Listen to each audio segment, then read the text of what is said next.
April 27th, we've got the gravel, and we're going to be spreading the gravel on the pad area and the footer area. April 27th, Saturday, we finally got some more work done. We got the dirt moved that was on the pad. We put it on the side over here. We've got the 4 inches of gravel on the pad and 4 inches in the footer. And then we got the rebar in the footer as well. And the garage drain is going to be in the middle of the 16 wide by 18, or 16 wide by 8 foot tall garage door. And then the pipe's going to run out to the other concrete pad. So we're getting there. May 1st, we have the forms in place, and the gravel and the footers and the 6 mil plastic, and I am setting the drain that will be in the garage, and we'll be pouring concrete tomorrow. It's 9:10 a.m. We've got it formed up, and we're just waiting on the concrete truck. May 2nd, we've got the drain in, and everything's ready to go for the first pad pour.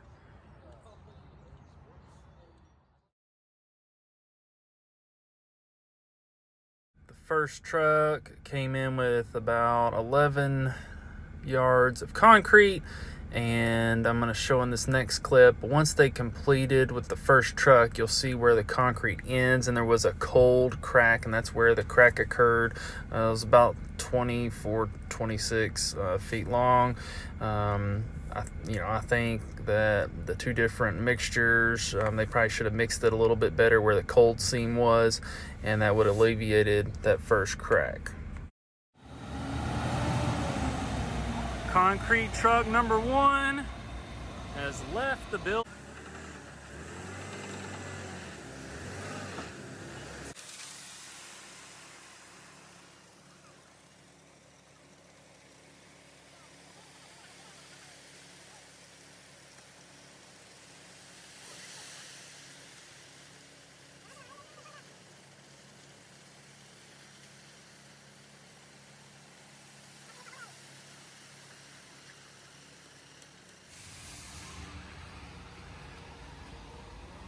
Concrete truck number 2 just got poured, and now we are smoothing out the pad.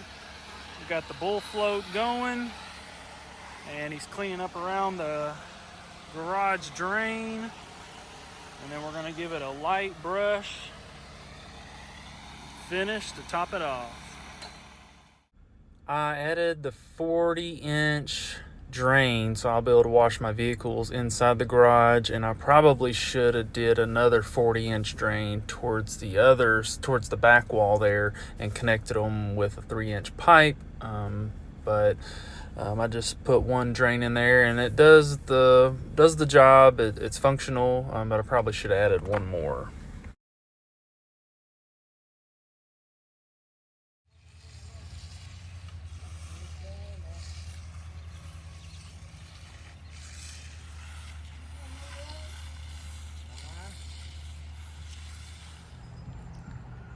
May 5th, 4 days since they poured the concrete, and it's dried, but we've had a lot of rain and more thunderstorms to come, so we're gonna have to wait on getting this other concrete pad poured.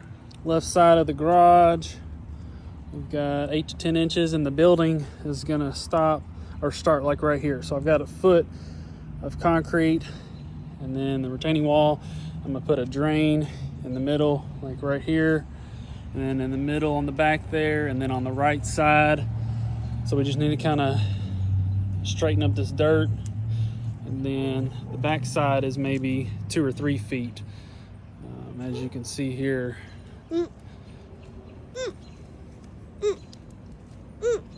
Yeah, I hear you. May 6th, and come out and look at the concrete, and we've got a hairline crack all the way. It's like 20 feet long in the middle of the concrete.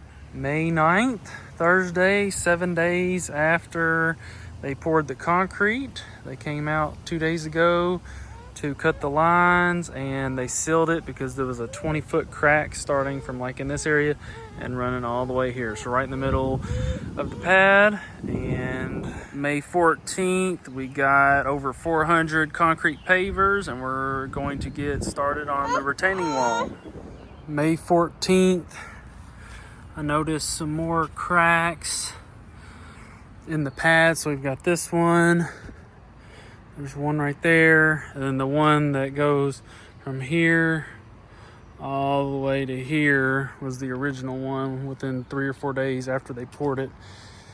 And because they didn't cut the lines within, 24 hours, it cracked. So we got the big 20-foot crack like smack dab in the middle. And it looks like there might be, there's a crack right there.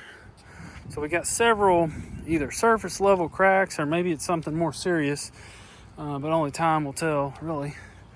And this is where my drain is, and I know there's a few cracks leading up to that.